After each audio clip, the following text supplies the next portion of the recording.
Hello, this is Dean in North Carolina. And this is Emily in Los Angeles. And this is Hackaweek Coast-to-Coast episode 4. Thanks for tuning in once again. Welcome back, everyone. What do you got for news this week, Emily? News. Some interesting things. A couple of them. Well, you know what? I'm going to be liberal with my definition of hack here. But fair enough. There was some news that went around this week. There's a homeowner up in the Bay Area in a town called Hillsboro up there, which is a little bit south of San Francisco. Her name is Florence Fang, and she owned a couple of newspapers up there in the Bay Area. And she bought this house, and this house is kind of a wacky house. It's a bunch of domes, but not like geodesic domes. They're like, it kind of looks like if you gave a kid clay and said, like, make a house that's domes, and they just sort of mushed it into these domes, right? And it was built back in the 60s. And I don't know, how do I even describe it? It looked like a kind of a sci-fi house. Like it would be maybe something you'd see in like Star Wars or something. Anyhow, she bought it a few years ago and it was painted plain white.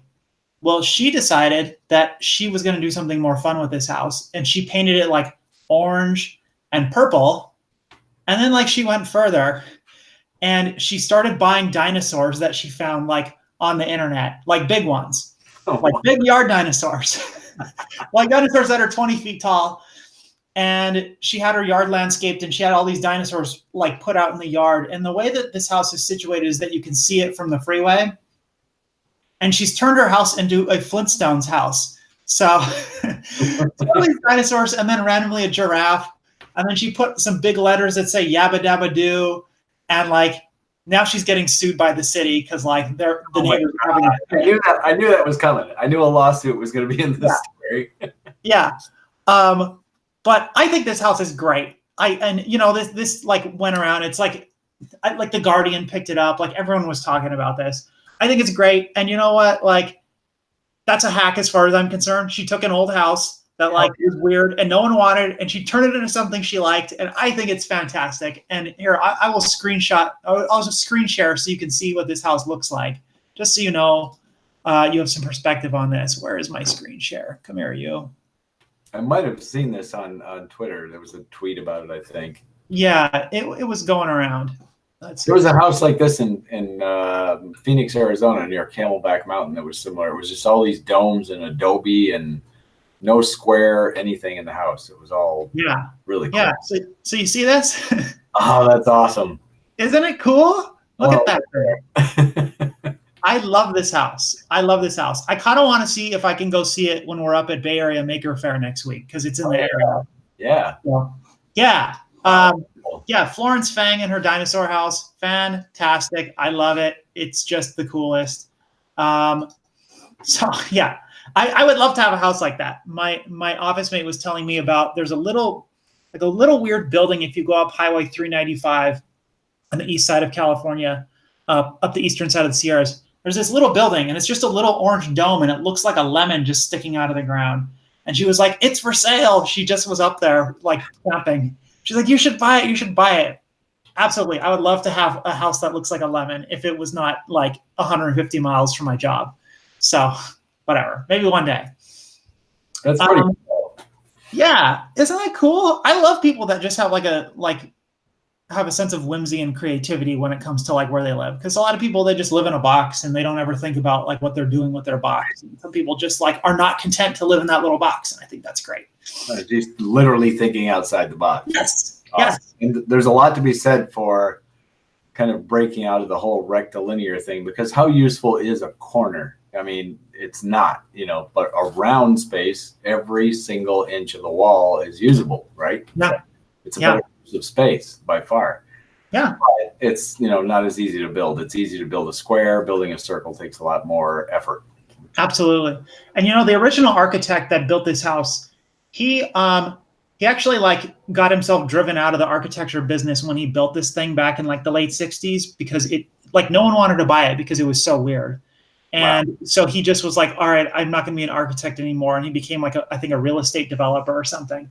Well, they interviewed him about this, like the changes she made to the house. And he said at first when he saw them, he was kind of insulted, but the more he thought about it, the more he liked what she had done. And the more that like he appreciated that she was inspired by what he had done and like did something more with it. So he's like a big fan of the house now in its dinosaur form. So like, I just think that's great. That's really cool. Yeah. Yeah. Other news. So the Met Gala was this week, and the Met Gala is like it's like a big costume ball they have at the Met back in New York City, right? And they do it as like a fundraising thing. And this year's theme was camp, and not like camping, but like gay camp. And so that was the theme everyone went with. And there was a dress that Zendaya, I'm probably pronouncing it wrong. She had this dress, and you might have seen this around. She had this dress that it's like Cinderella's dress, but it transforms and it transformed on the red carpet, and it used like LEDs and it used servos and everything to like transform itself. And like, I want to show you a video because this is so cool. So this is while she's walking on the red carpet, it did all this. Yeah. Yeah. Have you seen this already? No. Okay. Look, I'm gonna screen share again so you can see this because It is awesome. Like there's like a whole like ritual here, like where they're like her prince like waves a magic wand and everything.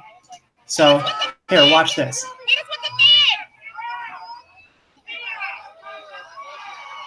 And so you can see the little like sparkles starting in her dress there.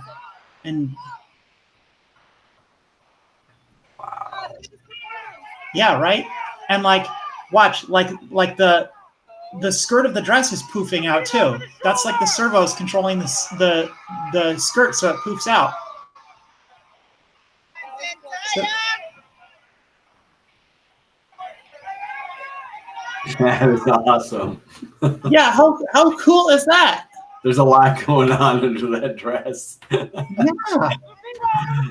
Yeah. I saw some of the behind the scenes like photos where they were like, let me stop the audio there. Some of the behind the scenes photos where they were like getting her dressed, and you can see like the whole mechanism underneath with all the servos and all the lights. Yeah. And that's so cool. Like, you know, people do this stuff for like cosplay conventions, but like now this is the first time I've seen something like this, like out in the world outside of like cosplay. And I thought that was cool. Like, what a cool dress. Like, what a cool like thing to do with the stuff that we play with, you know, LEDs and servos and microcontrollers. Like, it's in a dress at the Met Gala. I thought that was fantastic. That's cool. Yeah, that was really neat looking. Nice colors too. Mm-hmm. Absolutely. Oh, that's cool. And then my last bit of news is I saw this thing, tested.com, which is Adam Savage's website. They did a little video. They interviewed this guy who, man, I wish I could remember his name. I should have paid attention to his name. But anyhow, they interviewed a guy who made this little like animatronic raven, and you know, it looks around and its head goes up and down and whatever, and it has a little bit of life to it. They interviewed him about how he did this thing, and he used this really neat product from Pololu. I don't know if you're familiar with Pololu, but they make I bought stuff from them. Yeah, so have I. They make this really cool little servo control board. It's called the Maestro, and they come in like different sizes. So you get like a different number of like outputs. So you can control like anywhere from like 2 servos to like, I don't know, 8 servos or whatever. Really cool because, you know, sometimes I want to like include servos in projects of mine, but then I'm like, man, I don't really want to like have a Raspberry Pi or an Arduino, and I really don't want to write code for it. And like, there's just like, I want to keep the project like relatively simple, and I don't want to get into all that. Well, their Maestro board is so cool. Like, it'll take outside input if you want, but it has its own little microcontroller built in, and you don't even have to write any code for it because they have this really awesome like computer interface where you connect it up by a USB, and it has like an animation recorder where you have little sliders that you move on the screen. So you set like a frame, right? And you set the frame, you slide all the sliders to the position that you want your servos in, and then like hit record, and it records that as the frame. And then you click on the next frame and slide your sliders to the other positions you want your servo in, hit record, and I think you get like 8 frames, right? So then you just like record all your frames and then like upload it. And then all you have to do is give it power, and then it just it'll cycle through all of those animation frames. And so like if you want to build an animatronic raven and you don't want to have to be giving it input, like it will always move its head and flap its wings and do all that stuff that you like pre-recorded it doing. And like that's so cool. Like that is one of the coolest products I've seen in a while. And I think I'm going to get one because I want to use one on something. I don't know what yet. That's really cool. That's very similar to the way theatrical lighting works. The way you record on like a light control board, you do the same thing. You move the lighting where you want it to, and you're recording it, and then you just punch it in on a patch, and that's it. And then you just call up that patch, and it runs it. It's that simple. There's no code. There's no nothing. It's just a slider. That's cool. Way cool. I love that. Yeah. I love the simplicity of that. I mean, I've always said that, it's kind of like when the web came out and people said, if you want to build a website, you need to learn HTML code. And I was kind of like, bullshit. There's got to be, somebody's got to come along and do something where it's got a GUI front end. You don't need to do that. And now, look at everything we've got now, how easy it is to make a website. You can whip a website out in 10 minutes, and you don't even write code at all. If you want to, you can go in and do that. You can go into HTML editor, but you don't need to. And even the Arduino's getting that way. Other microcontrollers are getting that way, where there's like a GUI where you don't have to do any code. You can just, and the purists are like, oh, you shouldn't know the code so that you can go in there and edit things, etc. But if you're just in a hurry and you just want to do a thing and get it done like this, why not? Yeah, I say like, sure, just give me something I can just move a few sliders, record it, and I'm done. Move on. Right. Yeah. What the purists always like seem to forget is sure, yes, it is good to know the code. It is good to know how to write code to control servos. Sure. Yeah, of course. But you know what? For some people, that's like a pretty high bar for entry. But the thing is, if you lower the bar for entry, people are going to start with the easy thing. So maybe they're going to buy a Pololu Maestro, and they're going to build their animatronic thing with the parts moving. And then they're going to realize whenever you simplify things, then you're going to lose some functionality, right? So they're going to use that, and then they're going to be inspired. And on the next one, they're going to be like, well, that was really cool, but I want to do something more complex. But now they're already they have some experience. They're already they already have some confidence built into themselves from their first project. And for the next one, then they're going to say all right, I feel confident enough that I want to learn some code and I want to write some custom code. And the same thing goes for websites. Maybe you started on GeoCities and it's I don't know how to write HTML, but I can just stick things in GeoCities. And then you're like, hey, I have a website and I want to add some extra stuff to it. Now you can learn HTML, and you just learn it piece by piece because you don't have to build it from the bottom up, right? And I think that's really cool when you can lower the bar for people like that and get people interested in things that might otherwise be too intimidating for them. Definitely. It gets, it's kind of the impetus to take it further. You do that and it kind of gets your feet wet. You break the ice. You realize, hey, I can do these things. And then you realize, well, I'll go ahead and give it a try. I'll see if I can do some coding. Why not? Because I did this. So what the hell have I got to lose? I think that's pretty cool. It's a neat way to get people, like you said, inspired, and also, takes away the chicken shit factor. Mm-hmm. If you're going to fail or whatever. Yeah. So what's your news this week? Actually, this is a great segue because the other night, my wife Lisa and I were looking for something to watch on Netflix. We always try to find a different thing during dinner to watch, and this thing we stumbled upon was called, looking at my notes here, The Creative Brain. It's really cool. It's on Netflix. It's just a series that this guy, it's a I don't know if he's a neurobiologist or a neurosurgeon or whatever. I kind of missed that part, but definitely has some knowledge about the human brain and goes into some really neat stuff about creation in episode 1, which was really cool. There was some really neat stuff said that I made some notes on. I actually went and grabbed the notebook before this episode to jot down a couple of notes about what this guy said. And it's interesting the way that he talks about creativity as it's a drive that's in humans because of the way our brain developed. I've actually got a little clip that I set aside here on my laptop. And rather than do a screen share, I'm just going to punch it up on the laptop and let it play. So what's so special about the human brain? It all starts with our unique wiring. Well, when you look at the brains of other animals, you find that the input and the output are right next to each other. There's a direct path between the two. So when a hamster sees food, it leads to an instant reaction. The input, see food, connects directly to the output, eat food. There's little in between. But humans, we can do something more. Of course, when it comes to food, we can simply eat it, but we can also disengage our instincts to see food as something beyond its basic purpose. We can see food as art, tools, or even weapons. Why? Because during our evolution, there was an expansion of the brain regions between input and output. So in our brains, seeing something doesn't necessarily lead to an automatic response. So it's pretty cool stuff because he gets into this whole thing of why we create, and it has a lot to do with that. It has a lot to do with that space between the input and the output of the brain.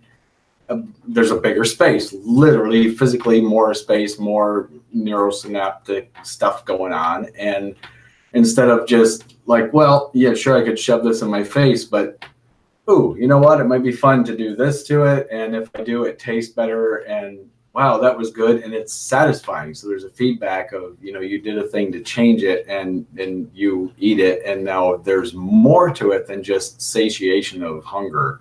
It's this kind of a jolly that you get from you altered this and it changed your whole sensory perception, and more brain chemistry got, excited because of that. And so that just inspires you to do more. So that's kind of at the root of what creation's about, and why people want to create. And I'm sure you'll agree, you and I both have a need to just jump in the shop and do a thing. You see something somewhere and you get these ideas. And another thing that he mentioned in here was there was this one guy that had this room.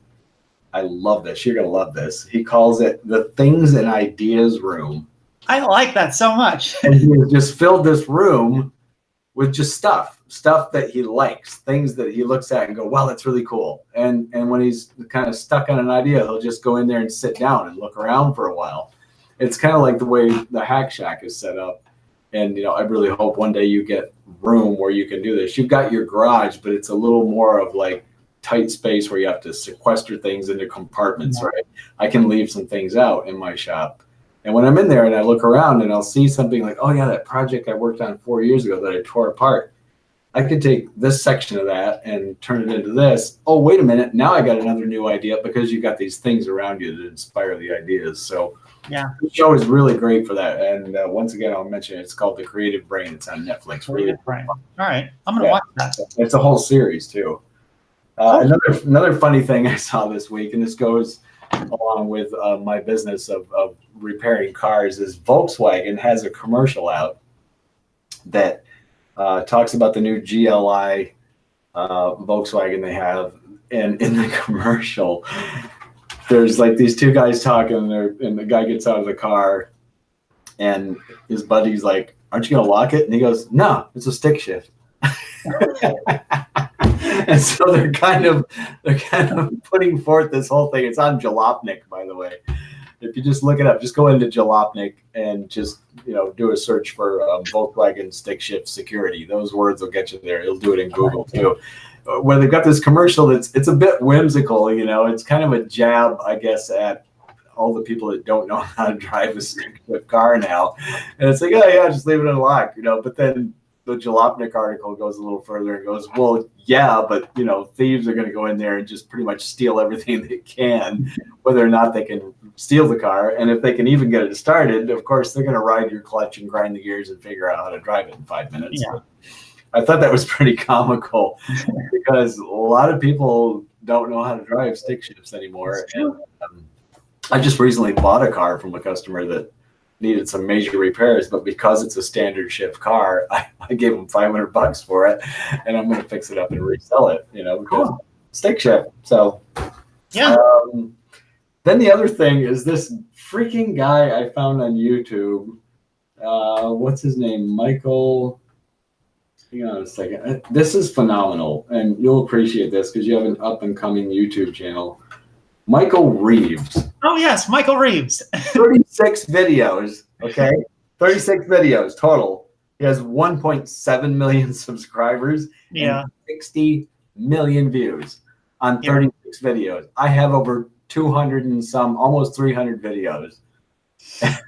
I've got 60 million views. And woohoo, 100,000 subscribers. And I see stuff like that, and I just smack my forehead, and I'm like, and his content has got some, stuff where he explains a little bit, but all these people that get these kind of views and these kind of subscribers are doing stuff that is like lots of swearing and lots of vulgarity, lots of really silly ass humor, super fast cuts, just crazy ass behavior, totally erratic shit going on in the video, and the guy gets all these crazy views, and he's got a Roomba that screams when it when it bumps into things, and I freaking love this because of the stuff that it says while it's bumping into shit. It's the best. I got to get it to the point where it's running in the kitchen here while they're having dinner. You really notice it after a while, huh? Like ignore it, kind of like how a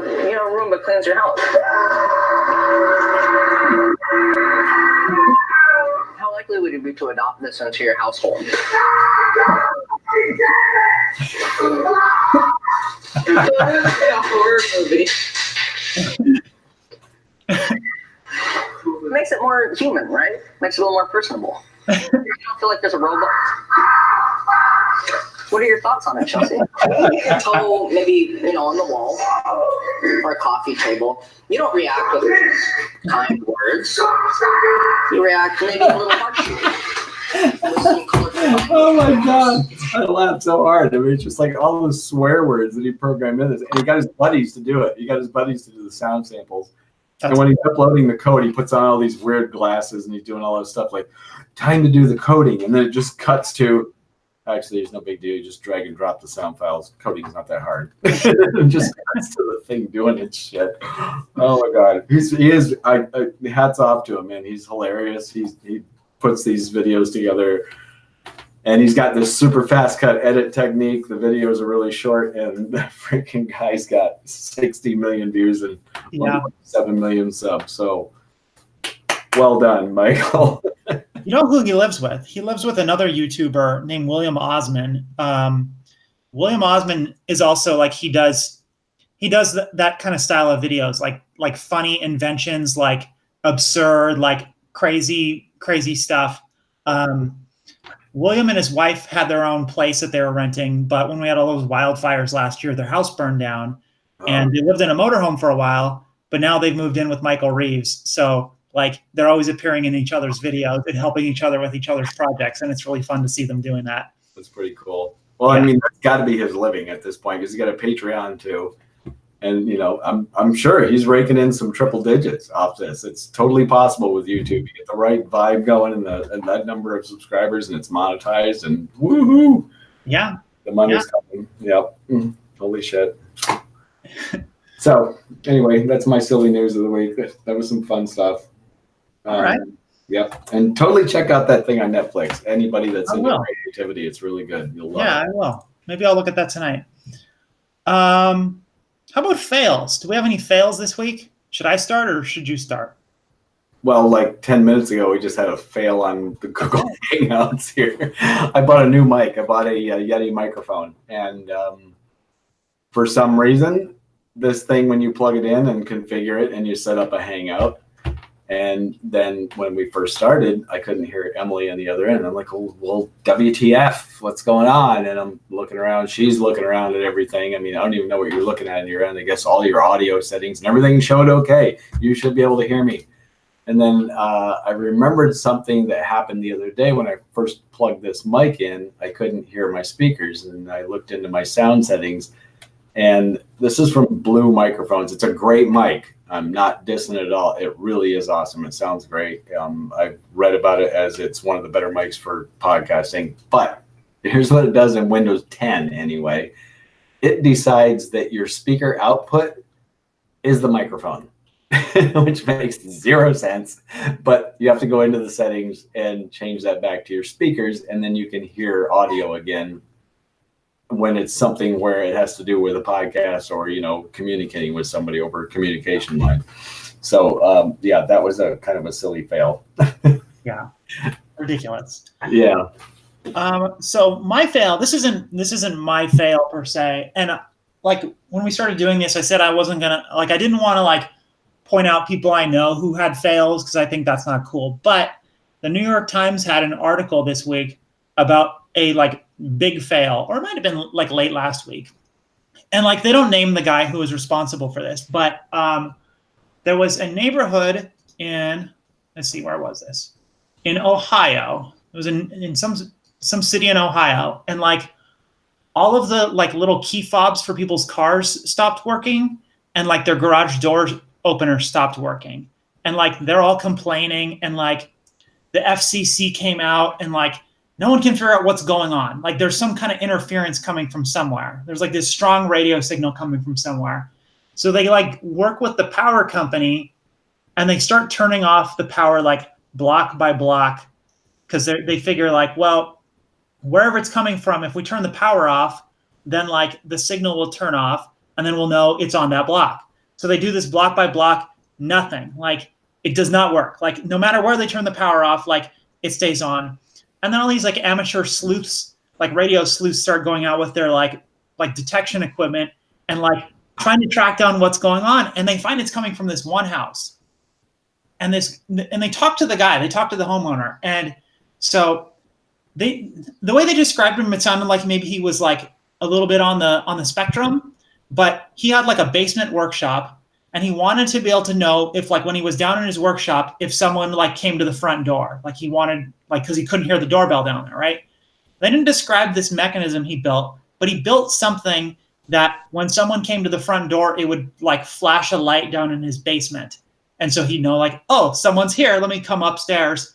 Well, he didn't realize what he was doing was building, somehow, however this thing was built, he was building a really powerful radio transmitter that transmitted at the same frequency that key fobs and garage doors operate at.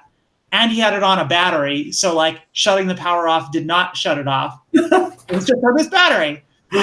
Wow, what a comedy of errors. Right. So the FCC was no, we're not going to charge him. He didn't realize what he was doing. But man, for weeks and weeks, no one in that neighborhood, a pretty big area, they could not use any of their stuff. And they were just what the hell's going on here? And it was just this guy's little project to turn a light on down in his basement. So pretty impressive, actually, if he was covering an entire neighborhood, he was, yeah, that's a pretty powerful frequency going out. That's a lot of RF. So, yeah. Totally violating, part 15, of the thing you used to see in I guess it's still on electronics, on the back of electronics is part 15 of the FCC thing, where your device can't interfere with other devices, and it needs to be shielded enough so that other devices don't interfere with it, and it needs to be in compliance with that. Yeah. So he was not, evidently. That's pretty wild. I'd be really interested to see the schematic of what the hell he built. Yeah, right. I was just craving more details. Most readers were just going to be oh, he built a weird thing. I want to know what he built. I want to see what it was. I want to see the schematic. Yeah. Yeah. What are the frequencies? Yeah, and I want to know did he intend to build a radio transmitter that just transmitted from upstairs to downstairs to turn something on, or was his circuit just behaving in a way he didn't expect and accidentally putting out radio waves? Right. I don't know these things.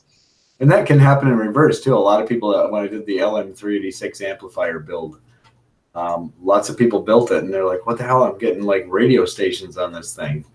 And it would do it more when it was built on a breadboard than if you put it shielded inside, little Altoids tin, which is a nice Faraday cage for it.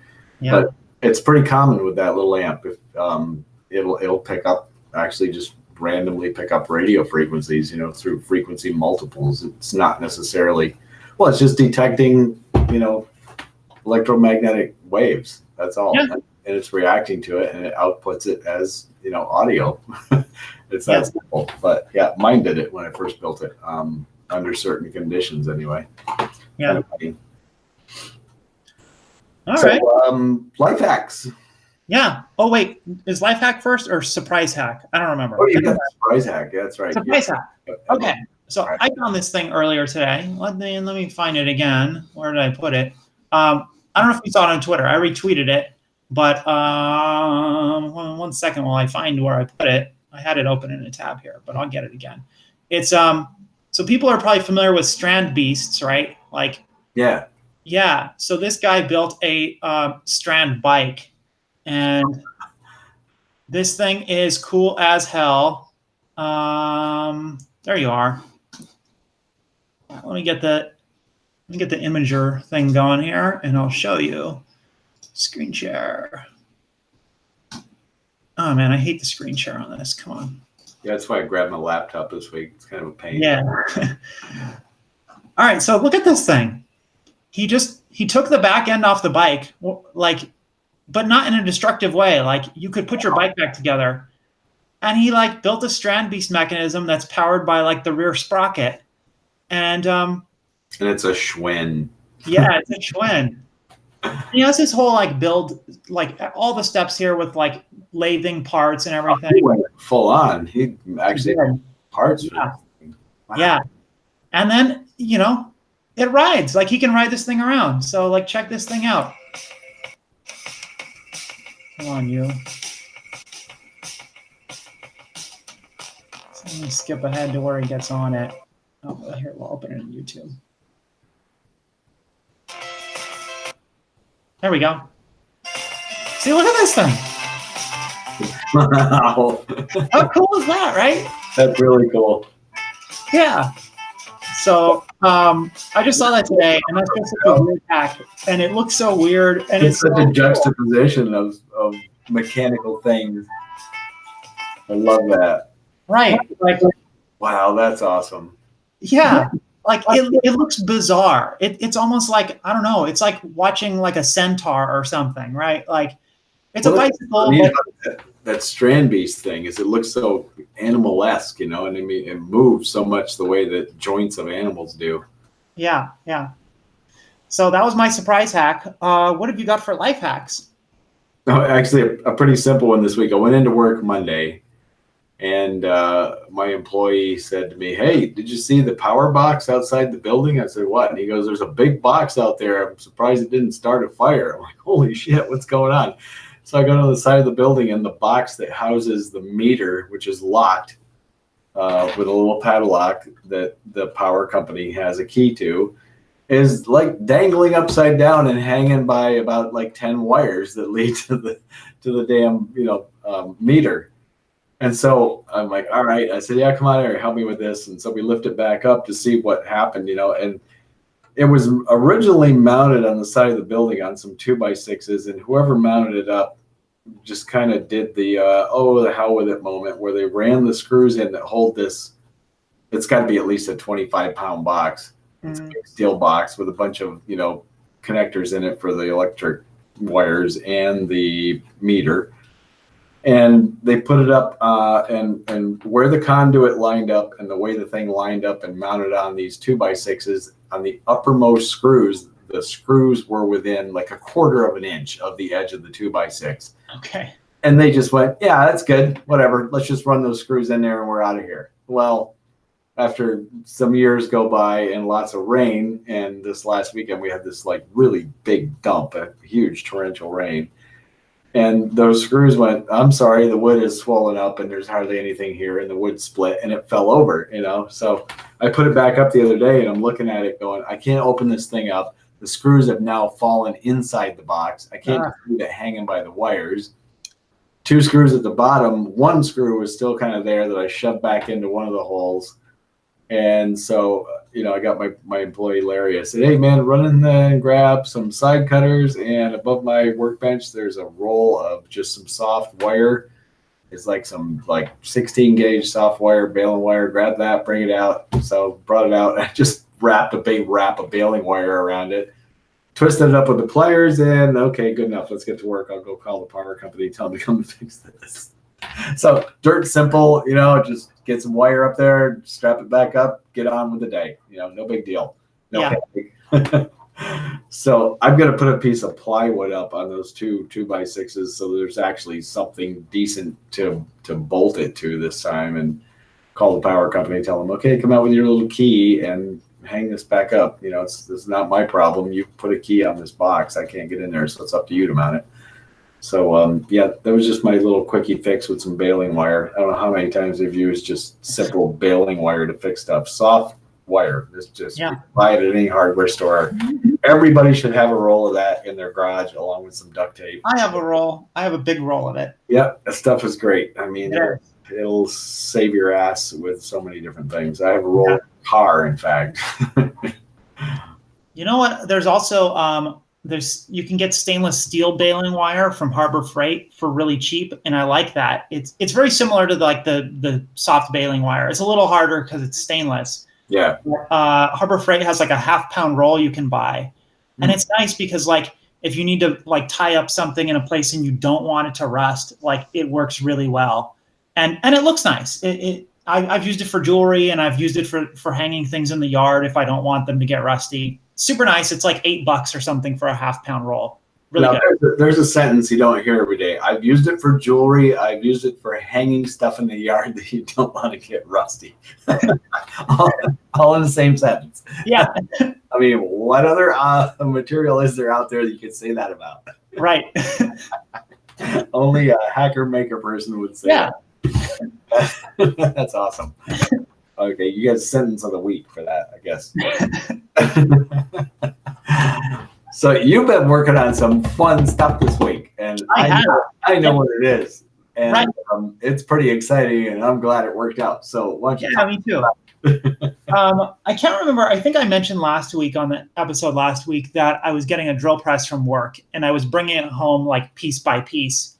I got this. It's like a 1950s drill press. It's a Delta. It's really big. It's really, really gorgeous. It's just it's this nice sea green enameled cast iron thing, and they were giving it to me from the machine shop at work. And so I took it home in pieces, and I put it all back together. And then on Saturday, I couldn't pick it up. It was too heavy. I could take all the pieces by myself, but I couldn't pick it up right. So on Saturday, I got my dad to help me lift it up. I took him over to my house, and we lifted it, and I took him back home. See you, Dad. Well, that's how you did it. Yeah. Old number 3. That's right.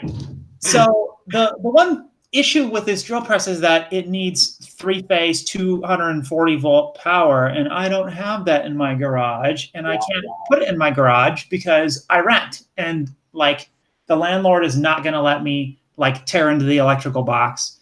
And I also don't want to pay an electrician to do that, when I'm just going to move out eventually anyway, right?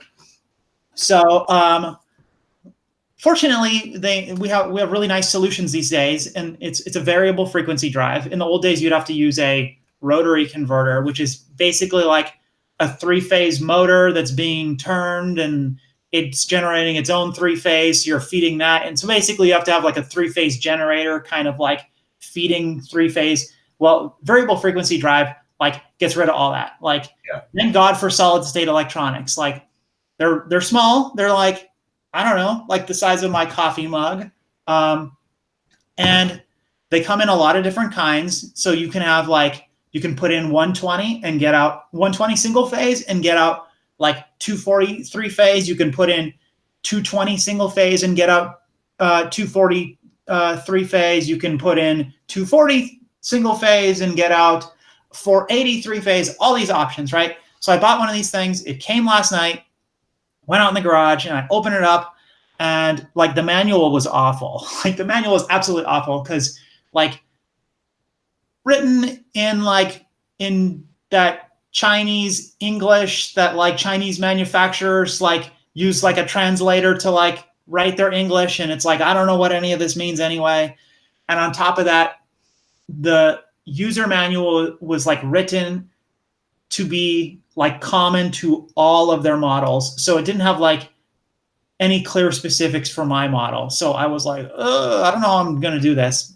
But yeah, I fiddled with it. I watched that video you sent me, and like I put in my single phase 120, and like, okay, the VFD turns on. I was like, all right, I guess I'll just hook it to the motor. And so like I went and opened the like control box on the drill press, and I like very tentatively hooked it up, and then like turn it on and nothing. And I was like, oh man, why isn't this working? It should be working.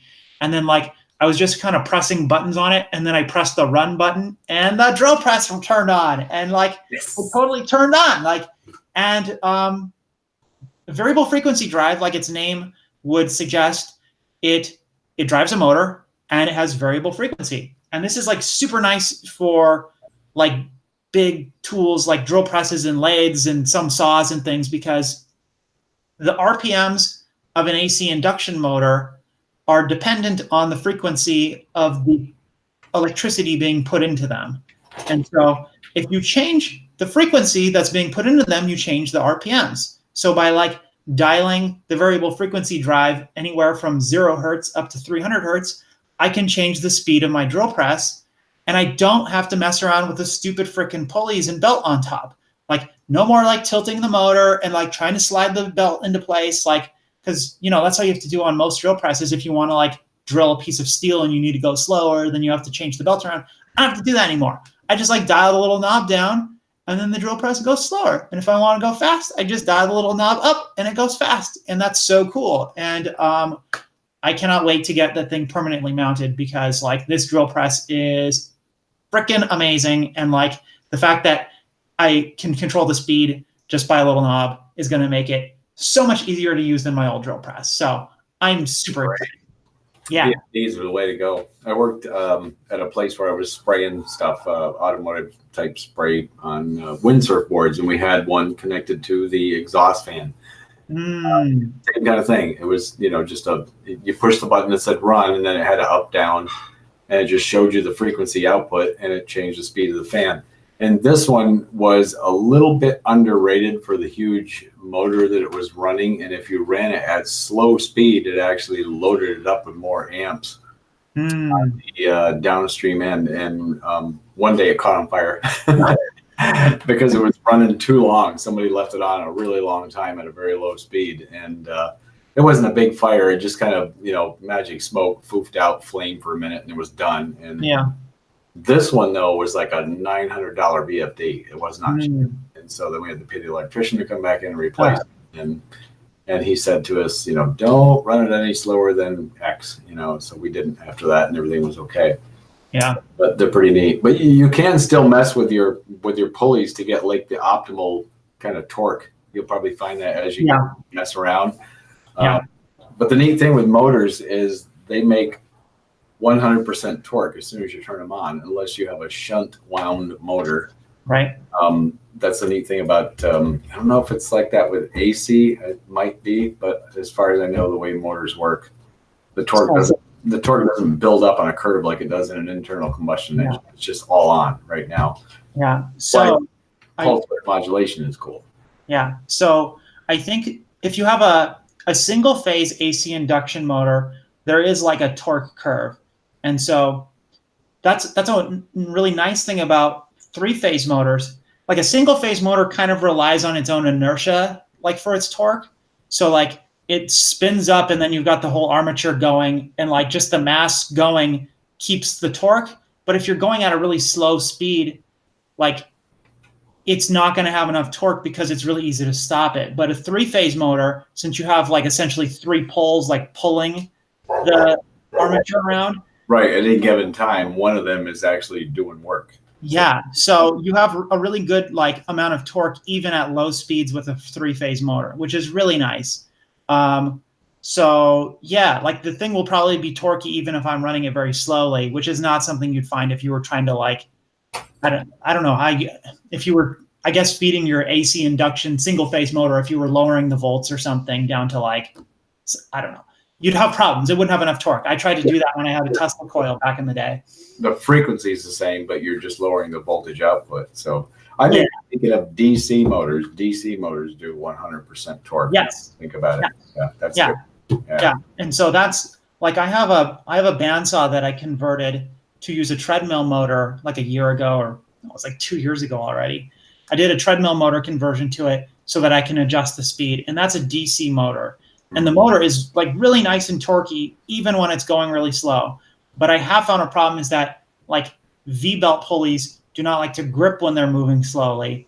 So if I crank the speed down really slow to like cut a piece of steel and I'm cutting and the friction between the blade and the piece of steel gets to be too much, like the blade will just stop and the motor's still turning, but the belt is just slipping. So I need to do some like tooth pulleys or something instead. Gilmer belt. Yeah. So yeah, that's my project. What about you? I've been working on the mechanical tremolo, and that's coming along pretty good. I actually made the mount for, let's see, I made the little 3D cone this week. Mounted that to the motor, and then I made the mount for the potentiometer, which came out great. After like one prototype, and then made some changes in the dimensions, and then the second prototype came out, worked really well. Put the potentiometer in there, and it slid right into the slot I made, and just went click, and no glue, no fasteners required. It's just going to stay. And then I did a prototype of the motor mount that can slide back and forth, and that's there. And just this evening, in fact, I printed a little gear, and I've got a new motor mount designed with a gear on it, so I can turn a knob, and that will move the motor back and forth in relation to the potentiometer, which will change where the 3D cam is in relation to the potentiometer, thus increasing, decreasing the throw of said potentiometer, and making the tremolo effect either deeper or less. So that's coming along pretty good. And then also tore apart a little Kobe Snap video cam, the one I ordered last week from eBay for like less than $10. Cool. Took it all apart. Everything works fine. It's all down to just a little camera on the main board that's less than the size of a pack of cigarettes and really thin, and then a little LCD.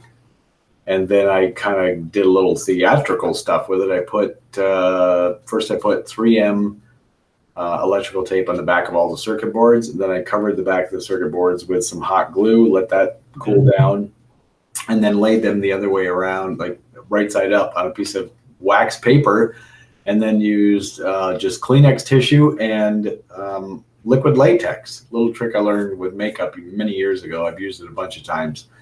And you can lay that out, and you just put liquid latex on the tissue, and it gives it a substrate to adhere to, and blended it right into the circuit board and the LCD. So the LCD will go on my forehead, and the little motherboard will go on the side of my head, and I'm going to stick it on my head with spirit gum, theatrical spirit gum, the same thing they use in movies and theater to hold prosthetics to your face, like a fake nose or a scar on your face, whatever. You just blend it in with a little makeup, and I'm going to walk around all day Saturday and make a reel with that freaking thing on. Cool. And I'm going to shove an SD card in it, and then on the fly, I can just record people. So it runs on 4.5 volts. So I'm just going to just walk around with like a little fanny pack instead of a backpack. I'm bringing back the fanny pack of the 80s. They're freaking they're freaking practical. And I found a really good one not too long ago at a used store, like a little thrift store. It's a good one, and I'm going to just chuck a bunch of AA batteries in there and just keep replacing them as they wear down all day. But I want to go up to people, and anybody especially that recognizes me for the Hack Week videos, and I'm sure there'll be a few, and I want to get people to, when I record them, I'm going to record them on this, and I want to get them to say, keep on hacking. And have a whole bunch of people doing that, and I can actually do a video of the weekend too. Of course, I'm going to post stuff on YouTube, and I'm sure you and I will do some sort of a podcast thing that we do from there. I don't know when or where, but yeah, that'll be fun. And it's coming right up. It's next week, and so far all I've got is notes on what I'm going to do for my presentation. So here we are, a week away. Typical me, procrastinating.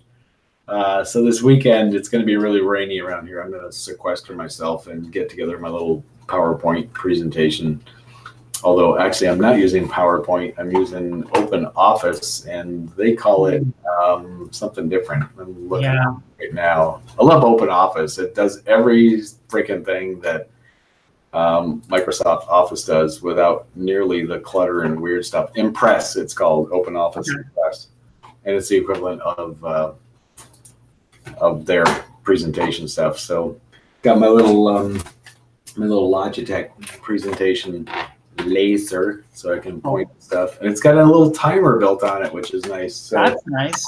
Yeah, I've got 1 hour. I got my notification. I'm going to be doing this at 11 o'clock on Sunday at Maker Faire Bay Area. I'm going to be doing my presentation, and it's an hour, but I'm going to just leave 15 minutes at the end for Q&A, because that'll be a lot of fun. That's the thing to me. It's going to be lots of fun, is just interacting and talking to the audience about stuff.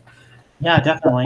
As I mentioned before, it's just basically going to be about what it's been like to, do Hackaweek and people on YouTube, etc., and social media, all kinds of stuff. Just kind of like this whole internet world we live in, where all of us makers feel compelled to share things, which has been going on forever, even back to the caves in France. What are those called? The ones where there's the spray painting of the animals and. Oh, the Lascaux caves. I think that's there's been a desire forever to share, something and go, look what I did. That's what it's about. It's kind of like this need to belong and somehow get validation, and that's what drives people that are creative and makers like us. So it's going to be fun. It's going to be so fun. I've never been to one before. I'm really excited. Yeah, you're going to have a blast. Incidentally, I get two cards. So I know you're going to be hanging around with Roger a while. And if you want to, jump in on my second card, there's that one too. So basically you're going to go to Maker Faire for free once you're there. Yeah. So that's awesome. All yeah. Right. Cool. Well, I think that's it for this week. Yeah. I guess so. All righty. Yeah. As usual, just busy week making stuff, and, can't ever stop. Even at 2 a.m. in the morning when I wake up. I hate that. It's like, oh God, I have to get up in 4 hours. I just kind of roll. I think about stuff for a little while, and then I just try to visualize nice, pretty grassy fields with kittens and go to sleep. All right. All right. Well, as we always say, you can follow us on Twitter. I am at Hackaweek, and Emily is at MLE_online. Right. And then also your YouTube channel. Yep. You can find me at Emily's Electric Oddities. And of course, I'm coming up with a t-shirt design for my channel. So if anyone out there is a big fan of t-shirts, that's coming soon. Yeah, that's pretty cool. I've got stuff on, I tried Cafe Press for a while, and then I went with Teespring. I've got this thing on Teespring right now that it shows up below my videos. Haven't sold too many shirts yet. I mean, the merchandise thing's kind of like, it's either going to work or it's not. I don't know. Yeah. Throw it out there and see what happens. But the t-shirt design you did is really cool. I like that. I like the mix of, it's astrological symbols, right? Mixed with schematic. Yeah. That's pretty cool. I like it. Yeah. And then what's the valve in the middle? I looked that up. I'd never heard of that one. It's from way back, turn of the century. 1908. It's called a Fleming valve. And, I think I was probably like, I don't know, a few years ago, I was reading about vacuum tubes on Wikipedia and the history of vacuum tubes, because that's how I spend my free time, right? And there's a photo in the article of these 3 vacuum tubes called Fleming valves, and they look like a light bulb, but a modified light bulb. So there's little metal inserts and coiled wires coming off of them. And I was just struck by the photo. It just is such a cool looking photo. And I was like, man, I love this. I want to figure out something to do with this. I kind of want to still get it blown up really big, like a giant poster for my wall. But I've been trying to figure out something to do with it for a long time. And I was like, this would be great on a shirt. So that's where that came from. Yeah. Oh, it's a great design. So hopefully, we'll get to see it soon. We'll let you know when it's out there and where to find it. Yeah. All right. Well, that's another episode in the can. Thanks for listening, and be sure to check us out on. It's on YouTube, of course, and on. Let's see, we're on SoundCloud now. We're on Apple. We're on a whole bunch of stuff. It's all over the place. We're everywhere. Just look for Hackaweek Coast to Coast. You'll find us. Fun to listen to on your way to work or on your way to Grandma's house. Yeah. Or listen to it with Grandma. Maybe Grandma wants to listen to it as well. Sure. You never know. All right. Well, thanks for tuning in. And until next time, keep on hacking. bye. Bye.